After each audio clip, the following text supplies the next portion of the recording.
Hola, ¿qué tal? Bienvenido, bienvenida al canal de Gimnos. Aquí Juan Pedro Aparicio y Bartolo para los amigos, un día más desde el templo. Y hoy vamos a tratar sobre problemas de cadera. La compañera Virginia, ¿sí? Que es cliente online y ha sido cliente física durante una temporada aquí en Gimnos.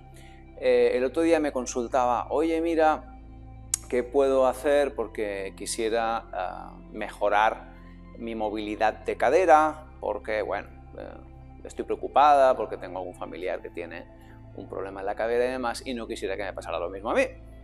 Y entonces me pasaba una serie de vídeos en los que aparecían unos ejercicios de ciertos movimientos de tren inferior, ¿no? De posturas que vienen del mundo del yoga y de la calistenia y demás, pensando, me decía, oye, mira, ¿eso qué te parece? ¿Tú crees que esto puede ayudar? Entonces, como es una cosa muy frecuente, pues he decidido hacer este vídeo al respecto para intentar ayudar a entender cuál es el problema cuando tenemos un problema, valga la redundancia, o cuál es la situación cuando tenemos un problema en una articulación. En este caso, pues la excusa va a ser la cadera, pero esto lo podríamos aplicar a cualquier cosa. Entonces, para eso tenemos aquí la colaboración del colega Bartolo y lo que vamos a hacer es acercar la cámara y mientras te voy a ir explicando qué es lo que pasa cuando hay un problema articular que no se ha producido por un traumatismo. O sea, no te has dado un golpe, no has tenido un accidente y de repente pues empiezas a tener dolores en la cadera, o dolores en la ingle, o dolores en la rodilla, o dolores donde tú quieras, en cualquier junta articular, ¿sí? Todo esto ya está explicado en ese vídeo que hice hace ya un tiempo, que se titula ¿Por qué tienes dolor y qué puedes hacer al respecto para mejorarlo, para prevenirlo o para solucionarlo en el caso de que ya sea un problema que te esté fastidiando la existencia bastante? Entonces, fíjate, ¿por qué una articulación puede generar itis, artritis, artrosis o una pobre condición de densidad ósea o cualquier tipo de estas sintomatologías tan manidas, ¿vale? Y que, por desgracia, no recibimos una explicación del por qué pasan y de qué podemos hacer. Simplemente, pues mira, cuando esto ya no se puede, no sé qué más decirte, no sé qué más medicación darte para quitarte el dolor, no sé qué más recomendarte, pues mira, te operas, cambias la pieza y ya hasta que te mueras con eso puesto ahí. Y muchas veces el dolor no desaparece, la situación no mejora, simplemente pues se van poniendo parches sin solucionar el problema de fondo. Y el problema de fondo de todo esto es la condición de rigidez, de excesiva tensión de la musculatura, de las fascias y de todo el tejido conjuntivo que afecta a esta estructura. Entonces, vamos a acercar la cámara ahora aquí al compañero Bartolo y te voy explicando sobre el terreno para que te hagas una idea. Bueno, vamos a acercarnos aquí al compañero Bartolomeu. Sonríe, Bartolo. Aquí le faltan hasta dientes el pobre. Entonces, si nos fijamos aquí en la zona de la pelvis, aquí Bartolo vas a ver que tiene puesto un elástico y no es casualidad. Ahora te diré cuál es el objetivo, ¿no? ¿Qué está representando ese elástico? Es que Bartolo tiene una buena movilidad de los hombros, ¿has visto? Hasta dónde le hemos podido poner la mano, esto no lo hace cualquiera. Entonces, cadera, ¿qué queremos decir con cadera? Cadera es la conjunción de la cabeza del fémur con el acetábulo o el agujero que tenemos aquí en el hueso ilíaco, ¿no? Evidentemente, una cadera de verdad no está sujetada por dos alambres, sino que tiene unos ligamentos, una cápsula articular. Bien. Entonces, ¿cuándo se genera un problema? Mira, esta goma está representando, ¿sí?, la musculatura psoas ilíaca, ¿sí?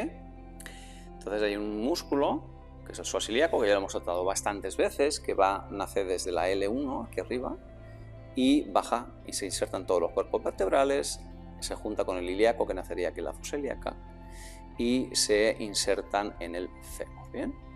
Entonces, esta musculatura, si te la imaginas así como si fuera un elástico, como si cualquier músculo del cuerpo fuera un elástico, ¿qué va a pasar si este cable, ¿sí?, empieza a contraerse, contraerse, contraerse, contraerse? Pues te podrás imaginar que si esto se contrae mucho, lo que va a hacer es comprimir todas las estructuras que estén desde su origen hasta su inserción. No por casualidad, Bartolo tiene una hernia discal en este lado de la espalda. Bueno, en realidad esto sería así si la compresión del psoas fuera del otro lado, ¿sí? ¿Por qué?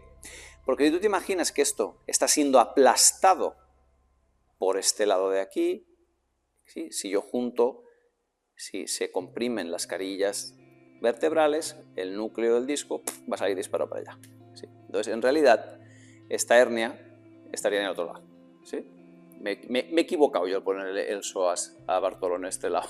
Esto lo hice ayer cuando le explicaba a otra cliente por qué tiene el psoas fastidiado. Pero bueno, eso es más adelante. Fíjate, entonces, si este cable va de aquí, hasta esta altura, ¿sí?, y está comprimiendo todo lo que hay entre estas dos zonas, ¿qué va a pasar con este hueso, con el fémur? ¿Qué va a pasar? Pues que, ¿sí?, se va a incrustar contra el acetábulo, ¿sí?, va a presionar. De hecho, mira, le voy a quitar esos alambres y verás. Hacemos una toma ahí. Bueno, fíjate, le he quitado el anclaje al fémur de los alambres. Entonces, ¿qué va a ocurrir si este músculo, ¿sí?, está demasiado tenso? Pues que va a aplastar, va a encajar la cabeza del fémur contra el acetábulo, ¿sí?, y lo que va a producir es que cuando este acetábulo se mueva, cuando esta articulación se mueva, pues va a haber fricción, ¿sí? No es lo mismo que esto se mueva manteniendo su distancia fisiológica. Ten en cuenta que aquí habría pues una capa de cartílago, habría líquido sinovial, ¿sí?, y entonces esto es como si hubiera un lubricante, como si hubiera un gel que está suavizando la rotación y la fricción de la cabeza del fémur contra la pelvis. Pero si esto no existe porque estos músculos y los de los glúteos y los de los aductores que están aquí, ¿sí?, los glúteos que vendrían por aquí también se engancharían en el fémur y producirían lo mismo pero en rotación externa, ¿sí? Los aductores que vendrían así y producirían lo mismo pero en rotación interna, ¿sí? Incluso el cuádriceps que nace aquí arriba, y junto con el psoas, ¿qué haría esto? Pues haría que el hueso del fémur estuviera así y cada vez que se mueva va a rozar y aquí vendría la artritis. Y si esta situación se persiste en el tiempo, vendría la artrosis, que es ya cuando el sitio está, la zona ya está súper degenerada, empiezan a haber callos óseos por todos sitios. Bueno, entonces ya sabemos por qué pueden haber problemas de cadera. Y como habrás podido imaginar, pues si el problema es una excesiva tensión en toda la musculatura que afecta la estabilidad de la cadera, pues la solución ¿cuál va a ser? Pues la de siempre: automasaje y estiramiento. Los ejercicios de movilidad dinámicos vendrán más adelante, incluso los de fuerza, ¿sí? Porque aquí la respuesta normalmente suele ser siempre la misma. ¿Hay que reforzar? ¡No! Si refuerzas un tejido, si tensas más un tejido que ya está tenso y tenemos un problema ahí de exceso de tensión, seguramente, no en todos los casos, pero seguramente, si la tensión acumulada durante los años es muy alta, pues va a empeorar el problema. Entonces, lo más fácil es, primero, haz masaje en los glúteos, en el psoas, en los aductores, incluso en los isquiotibiales también, incluso en el cuádriceps también, porque sabemos que la cabeza larga del cuádriceps nace aquí delante, nace en la pelvis, y por lo tanto también va a comprimir la articulación de la cadera. Haz automasaje en esas zonas, estira esas zonas, y cuando ya no haya un padecimiento al mover la cadera, ahí tiene sentido que hagas ejercicios dinámicos de movilidad, incluso que la refuerces haciendo sentadillas, haciendo peso muerto, haciendo lo que tú quieras hacer. ¿Bien? Pero la respuesta siempre va a pasar en un primer momento por aflojar el tejido con automasaje.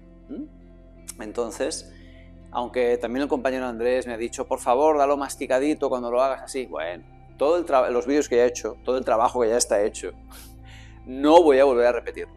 Lo que voy a hacer es dejarte aquí abajo en la descripción los enlaces en el momento justo del tiempo en el que empiezas a ver los automasajes y estiramientos pertinentes, ¿vale? Nos saltamos la parte explicativa, que ya te estaría bien verla si no la has visto, y entonces todo el trabajo, en este caso en la cadera, principalmente psoas y glúteos, va a ser lo que más beneficio te dé.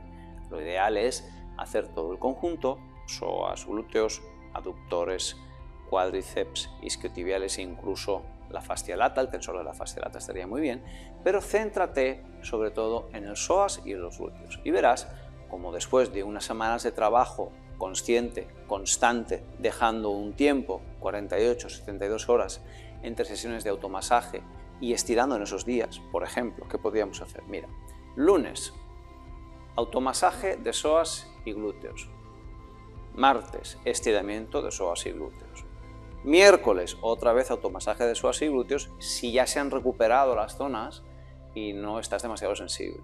Y vas alternando un día de masaje, un día de estiramiento, un día de masaje, un día de estiramiento. Si hiciera falta trabajar más grupos musculares, pues introducirías ahí el día de automasaje, pues automasaje de psoas, de glúteos y de aductores, o de psoas, glúteos, aductores y isquiotibiales. Y el día siguiente, estiramientos de todas esas zonas. Y si no lo tienes claro, pues contáctame gymnoscentro@gmail.com y le damos una repasada a tu caso y vemos cómo podemos echarte una mano. Entonces, hasta aquí el vídeo de hoy. Si te ha servido, por favor, déjame un like, suscríbete al canal, comparte esta información con quien creas que le pueda ser de utilidad y nos vemos. Bartolo y yo te vemos en siguientes vídeos, que estés genial y hasta la próxima. Vámonos, Bartolo.